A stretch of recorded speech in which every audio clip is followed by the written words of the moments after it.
bomber plane zooms through the air. Inside, a single soldier, codenamed Deja, walks to the edge of the plane. He's methodical, prepared, but nervous. Battle Royale. 5 seconds. Stand by to deploy. Deja is given the go-ahead by his commander. Get to the safe zone. He looks down and jumps.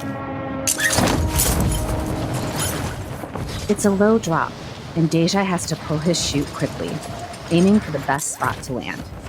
He knows it might be the difference between life or death. Why? Because he's dropping into an active war zone.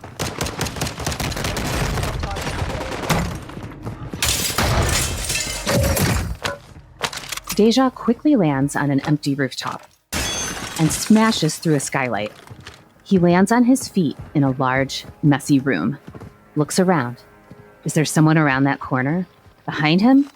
He quickly makes his way across the room to a stairwell, cautiously running up. The rooftop is empty. Deja bounds across it and jumps to another rooftop below. Looks around. Still no enemies. He makes a small leap to the ground. No! He probably has a gun! And then... I'm dead. Deja has been attacked. But this isn't real life. It's the video game Call of Duty Warzone. And within 10 seconds, Deja is able to come back to life and fight again. Deja fights the battle alongside his teammates, and moments later, finds himself near the water. He dives in. His teammate, SteveOWalle, joins him, and they're excited to discover something new. Oh, when did they add that? When did they add O2 to the game? I think they added it a while ago. Other players have joined the game. Deja's not sure who they are, but he's happy to let them know what he's up to. Right now we're doing a recording for AUSA. And even if they don't win in this mission, they know that spreading their message is the most important part of the game. At this very moment, all around the world, millions of people are playing games like Call of Duty, League of Legends, and more. Most play alongside, or against, friends or complete strangers. But they're all united in one quest, to complete their missions and have fun in the process. For many, games are a way to take a break from the intensity of deployments, to help treat PTSD and anxiety, and to connect with fellow soldiers. And games can also be a way to let civilians know the value of service, and show some fun things that happen in the Army. In today's episode, our hosts sit down with Staff Sergeant Randy Ojeda, aka Deja, and Staff Sergeant SteveOWalle, aka SteveOWalle, two members of the Army Esports team. They talk about what exactly esports is, how they're able to balance their gaming with their regular daily assignments, and let us know how exactly they came up with their nicknames. I'm Carrie Varuhaikis, and this is Army Matters.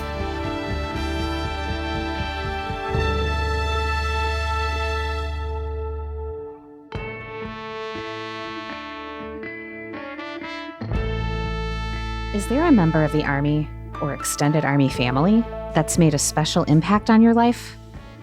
Would you like to thank them publicly? We're airing an upcoming episode we're calling our Shout Out Special, in which listeners have the opportunity to share stories of how someone has aided them along the way and let them know the impact they've had. If you'd like to give a shout out to someone, please call us and leave a message on our HUA hotline at 703-236-2914, or send us a note to podcast@ausa.org. That's 703-236-2914, or podcast@ausa.org. HUA.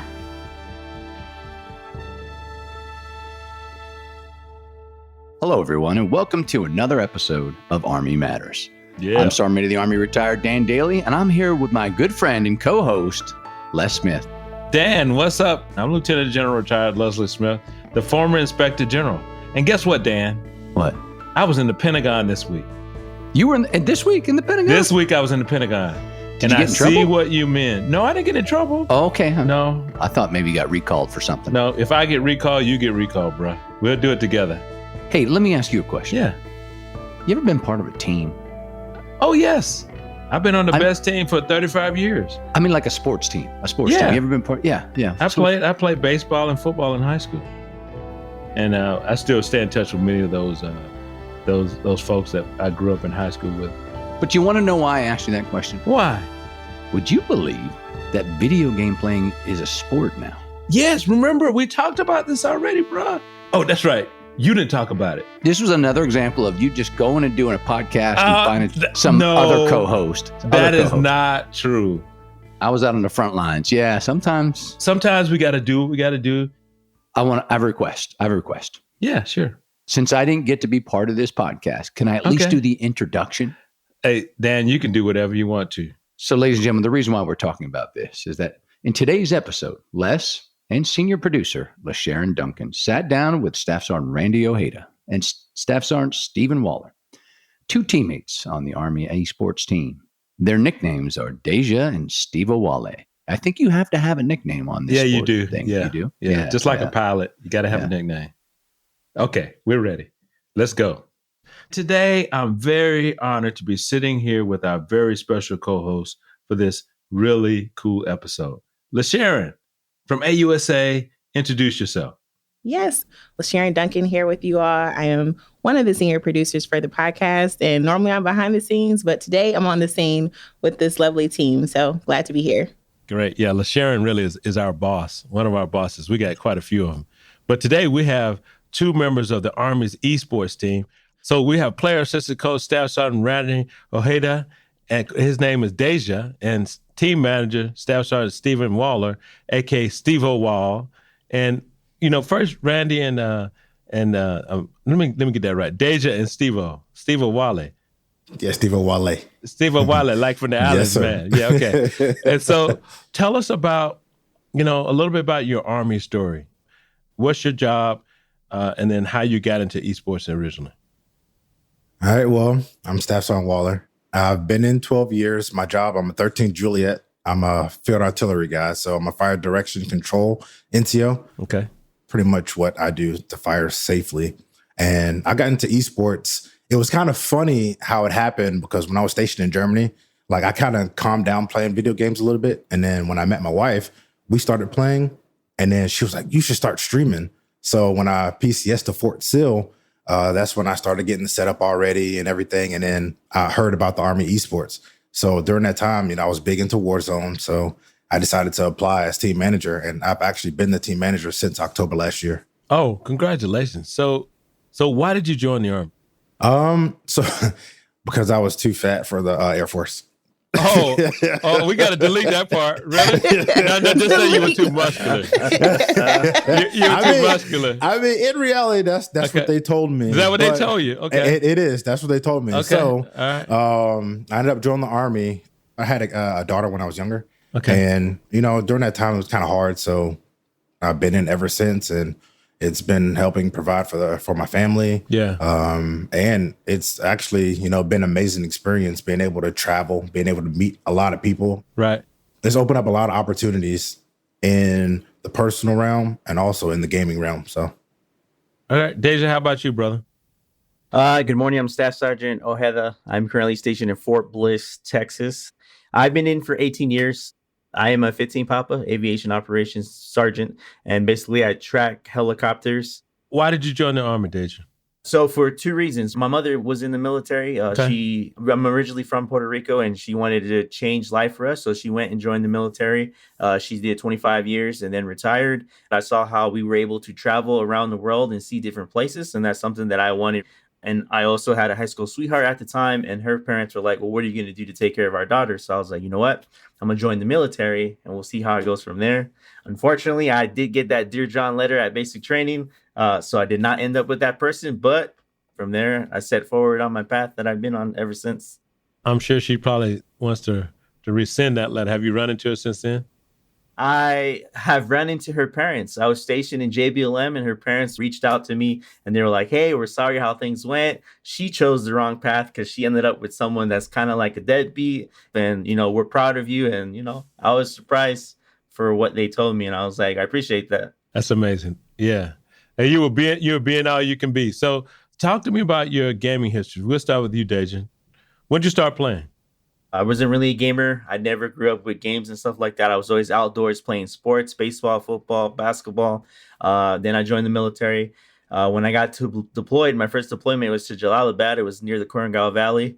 Lot going on, lot popping off during that time. That was in 2009. I went to the MWR. They had games set up there, and I was like, you know what? Let me sit down, try it out. And for me, I took a liking to it. This was Modern Warfare 2 came out, and for me, it was an outlet to just forget where I was when I was deployed. I was, yes, playing a combat game in a combat zone, but I knew in the game that the person to the left and right of me wouldn't really die.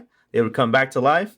And to us, that was just a way for us to connect together, have fun, play against each other, but know that none of us were going to actually get hurt or die.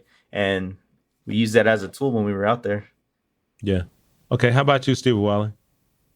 Oh, sir, I've been playing since I was about like 8, 9. Okay. I remember back in the day when we had Nintendo. Oh, yeah. So we had a Super Nintendo. Right. And during Christmas time, what we used to do is we used to literally go to the box and like, oh yeah, this is a game. So we'd like slit it open and then like pull the game out and then we'll play it and then put it back by the time my mom got home. Okay. And then once Xbox 360 came out, like my brother and I, we were very competitive when it came to like Madden. Once 2K came out, like we started to get very competitive amongst each other. And then I didn't get involved with Call of Duty until I think Modern Warfare 2, the older Modern Warfares. And like I've just been stuck ever since. So that's literally like my game now. I can't even play anything else for the most part. Okay. All right. So how did you guys come up with your nicknames? So for me, I've changed my name multiple times. So I was on a thing with Wale Gaming, and then when I was doing that, it felt more of like an organization. And then I was like, you know what? I could just use SteveOWalle. For me, it sounds better. I think it kind of looks better, and plus it represents me. So mine is Deja Vu, but everyone calls me Deja. Deja Vu. They call me Deja right. for short, so I've stayed with Deja. This is where I ended up with that. Okay. World War II came out. I was playing competitive, and I kept killing people over and over. And they're like, "It's like deja vu. He keeps killing me." And then from there, I was like, "You know what? I like that." Nice. So I took after that, and I was like, "Deja vu it is," and I've stuck with this Nice. since. And then, yeah. Yeah, so you all mentioned Call of Duty and the various versions of that game. But for those who aren't familiar with Call of Duty, can you let us know a little bit about the game for those who aren't familiar with the game? Call of Duty is a first-person shooter game. It's literally been the number one shooter for countless amount of years. Call of Duty has like pretty much mastered first-person shooters. So I think that's the reason why it's very popular. And a lot of people like the franchise. I know they have a lot of campaign that come along with it. So it's a very, very good game. Okay, cool. What is esports and why do you think it's so popular? When gaming first started, there was competition based, but it wasn't a big thing. There's a corporation called MLG, which is Major League Gaming. They were the first ones to come up with online competitive gaming where you could go on to a website, create a team, and then you guys could set up matches to play against each other for money. And then from there, it slowly started progressing to, we should make an actual league for this. And that's where the whole esports thing came out. It started out with CDL, which is the Call of Duty League. And then from there, it grew to Halo was competing at the same time. Then there was, what else? Rocket League started doing it, Madden tournaments here and there. And it just started to become bigger and bigger. And they noticed that high schools are starting to pick it up. Colleges are now starting to pick it up. And then the Army was like, how can we reach out to those gamers that are online? What better way to meet someone online and be like, you enjoy playing this game so much? Why don't you come do it for real life and be that character that you are in that game? Be that scout, be that ranger, be that sniper. And then from there, they use it as a recruiting tool. Since you're the manager, SteveOWalle, how does the team operate? Well, I operate the team. Just, so we have practice twice a week. Mm-hmm. Throughout the week, we find tournaments. And for the bigger tournaments, like we just came back from Cold Ball a couple of weeks ago. That was something that that had been, told to us like, hey, this is what's going to happen. We're going to have this many people going. We ended up going there, and I mean, we ended up in 7th, but you know, it was a good time. And then right after that, eFuse, they had a tournament, and it was pretty much kind of like the same concept. It was a combat cup against other branches. Okay. And of course, you know, we came on top for that one. So Of course. yeah. As well as should be. So how many players do you have? Right now, I have 7, but 8 including Deja, because he's like my player and assistant team manager. Okay. Due to my other team manager, he's actually deployed right now. Okay. So all the people that play on the team, they do their day jobs and then they practice and do everything else after hours. Yes, sir. Okay. All right. What do your teammates that at your day job think about you being on an esports team? So I just PCS to Fort Drum, and then like literally as soon as I signed into my unit, I had to talk to my commander first and be like, I'm actually going to LA this upcoming couple within the next couple of weeks. But when I had told them that I was a part of the esports, they were actually super excited, and you know, they were like on board with like everything when it comes to esports, which was actually pretty exciting. Okay. All right, cool. How about you, Deja? For me, I haven't had issues everywhere I go. I tell them, hey, I'm part of the Army Esports, and they're like in shock. Like my colonel and sergeant major are always supportive, especially here at 1st Brigade where I'm at Fort Bliss. As soon as he found out, he was like, hey, if you want to go back home and do recruiting and talk about Army Esports, we'll pay for you to go and everything. I was like, wow, that's amazing. Every time I have something coming up, they're like, hey, you got it. Go take care of it. So very supportive all the way around. We just heard about the importance of teamwork. And in today's chapter spotlight, we'd like to celebrate how 2 chapters, one existing, one new, have recently come together. On October 24th, the AUSA Allegheny Blue Ridge chapter visited Virginia Military Institute to celebrate the creation of its brand new chapter in Lexington, Virginia. The ceremony was emceed by Colonel Retired John Miller, the president of the Allegheny chapter. The ceremony included a performance by the VMI band, speeches, refreshments, and the official designation of Captain Maurice Dawson, Mr. John Doran, and Corporal Jacob Rogers as the subchapter's new officers. Congrats to everyone involved. We're very happy to welcome the Lexington subchapter to the AUSA family. Chapter membership is one of AUSA's benefits. As a member, you are invited to join your local chapter where you can network, participate in advocacy campaigns, and use member discounts, including registration and tickets. If you or your chapter would like to be profiled on the show, please email us at podcast@ausa.org. Hooah!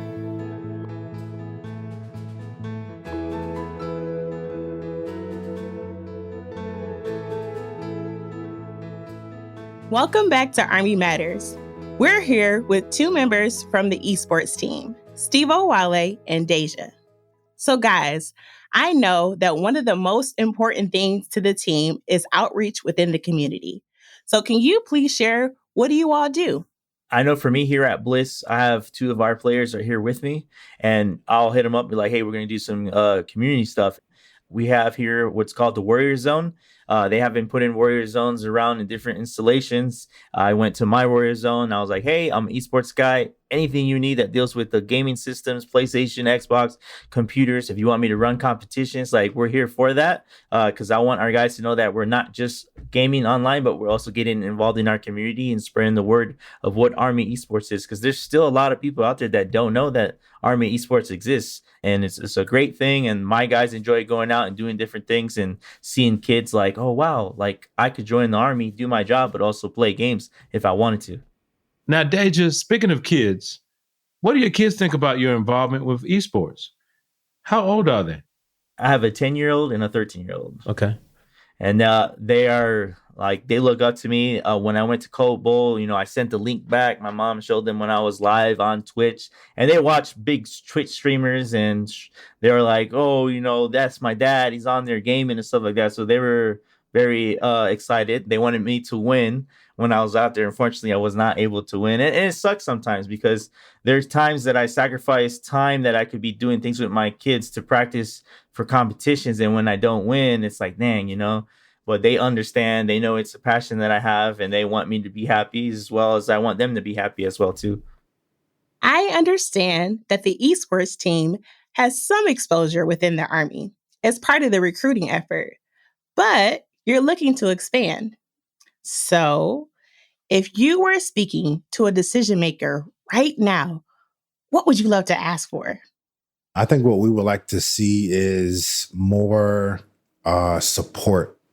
I mean, I know right now it's still kind of a small program within the Army, and we're just steadily trying to make it bigger. But I think one thing that was pretty hard for us is, like, I guess, finances, because I know we have players that want to go to certain events and, can show our skills and abilities to play against these pros, but we can't do it because, we're limited to how much funding that we have. We look at certain events, or, like, I know TwitchCon, we should be able to be involved in those things, because a lot of people go to TwitchCon and the exposure is what we're looking for. Exposing the esports program, exposing, our players, and stuff like that. So I think when it comes to it, I think more of the financial support and understanding what the esports is all about. I would like to see the esports expand where we have different teams and different installations. So Fort Bliss team can go against Fort Drum team online, and we battle for a trophy against all the bases, and whichever base wins, they get to keep that trophy until the next competition. And it kind of gives morale, competition against each other, because I know they do it for fighting, and they do it like best ranger competition, best warrior competition. I think that would be something amazing if we jump into that specter of things. Those are all really good ideas. So now I'm pretty sure that you did in the Army as strong leaders. What did you learn through your experiences in the Army to make you a better leader? You're never going to always get it right. Mm-hmm. It's always going to take to get knocked down for you to be able to get back up, because in order to learn, you have to fail. Mm-hmm. The Army has pretty much instilled, a lot of discipline into me to make sure that whenever I get things wrong, being an NCO as well, I figure out a way to get it right. Even if I have to, ask questions, go to somebody that, I don't want to talk to about it, I will have to figure it out, because for one, it's a learning point for me. And it's something I can teach my kids. I can teach my soldiers. Yeah. And, they're younger, they're coming up. A lot of them, didn't have a lot of, family teaching them things. And that's my job. My job is to be an NCO, be a leader. And I'm a leader of my family and a leader of soldiers. So yeah, that's good. Deja, how about you, man? There will be some people that join the military that have leader potential. The Army has the ability to make you into the leader you should be, and the sense of the proper training, the proper classes. You will have those good and you will have those bad leaders that show you what you want to be as a leader and what you don't want to be as a leader. Is you as an individual to take the responsibility of being that good leader that soldiers need right now. For me, when I joined, I was more of a follower. Mm-hmm. But once I started seeing how my NCOs were, I was like, you know what? I don't want to be like that. And in order for things to change, I need to be that change. So I need to become that leader that they need so that they can see that the Army isn't bad and that it's moving in the right direction. And from there, I just kept going after it, becoming that leader that they needed, understanding the difference between family and work. I hate wasting people's time. And if we're done with the task, then hey, you guys go relax, go spend time with your wife, because eventually we're gonna deploy and we're gonna be gone. And for me, I've deployed 4 times, so I know the meaning of time, and time is very precious, and I hate taking that away from soldiers. We really appreciate you guys, what you're doing in gaming and esports, for what you represent to the Army and to the nation. So we need to have you guys back on the net when you win some championship, or maybe we go to a gaming event and we do a podcast right out there, like live. What do you think? Hey, I'm always up for a good game. That'd be awesome. That'd be awesome. But wait a minute, you'd have to play General Smith. Okay, sure. Oh yeah, you have to 1v1 Deja. Oh yeah, okay. All right, it's all good. Hey, I know how to take a beat down. It's no biggie. It's all good. Hey, we're proud of you guys. Thanks again for coming on Army Matters. Oh, anytime, sir. Appreciate having us. Thank you.